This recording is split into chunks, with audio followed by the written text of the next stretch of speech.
आइए हम जाने क्या होती है हाई रिस्क प्रेगनेंसी। प्रेगनेंसी अगर जब भी हो रही है और मदर की एज 35 से ज्यादा है, जिसको हम कहते हैं एडवांस मैटरनल एज, ये एक रीजन है उसको हाई रिस्क प्रेगनेंसी में क्लासिफाई करने का। इसके अलावा बहुत सारे रीजन होते हैं। अगर पहले यूट्रस पे किसी भी प्रकार की सर्जरी हुई हो, चाहे पहले सिजेरियन हुआ हो या फाइब्रॉइड के लिए कोई ऑपरेशन हुआ हो या किसी और वजह से कोई सर्जरी हुई हो, तो भी ये हाई रिस्क के अंदर आता है। इसके साथ अगर मदर को कोई भी मेडिकल कंडीशन हो, जैसे बीपी का बढ़ना, पहले से मदर हाइपरटेंसिव है या पहले से मदर को डायबिटीज है, फिर भी वो हाई रिस्क प्रेगनेंसी में आती है। या फिर मदर का वेट बहुत ज़्यादा है, साथ में ओबेसिटी है या किडनी की कोई डिजीज़ है या लिवर की कोई डिजीज़ है, तो कोई भी मेडिकल कंडीशन अगर है मदर को, तो वो एक नॉर्मल प्रेगनेंसी को हाई रिस्क प्रेगनेंसी में डाल देती है। इसके अलावा अगर मदर वैसे तो ठीक थी, बट ड्यूरिंग प्रेगनेंसी अगर उनका बीपी बढ़ जाता है या डायबिटीज़ हो जाती है, तो अगेन मदर फिर हाई रिस्क प्रेगनेंसी में वो फॉल करती है। तो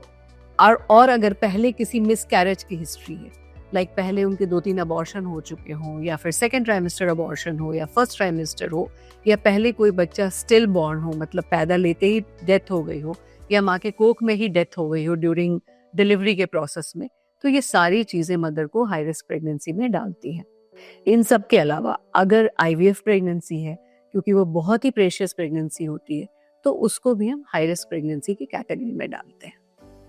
सो दीज आर द कंडीशंस। और इसके लिए बहुत इंपॉर्टेंट है कि आप अपने डॉक्टर के पास सारे एंटीनेटल विजिट्स रेगुलरली कराएं, बिकॉज कई बार प्रेगनेंसी टू स्टार्ट विथ तो नॉर्मल होती है, बट एक स्टेज के बाद वो हाई रिस्क में कन्वर्ट हो जाती है, जब हमें पता चलता है कि प्रेगनेंसी के दौरान आपका बीपी बढ़ गया या फिर आपको डायबिटीज हो गया, या बीपी बढ़ने के साथ साथ ही कई बार किडनी पे भी असर आ जाता है। तो अगर आप अपना एंटीनेटल चेकअप रेगुलरली करवा रहे हैं, तो आपको ये पता चल जाएगा कि आपकी प्रेगनेंसी लो रिस्क है या हाई रिस्क है, या to start with low risk थी और अब हाई रिस्क में चली गई है। तो ये बहुत इंपॉर्टेंट है प्रेगनेंसी मैनेजमेंट के लिए।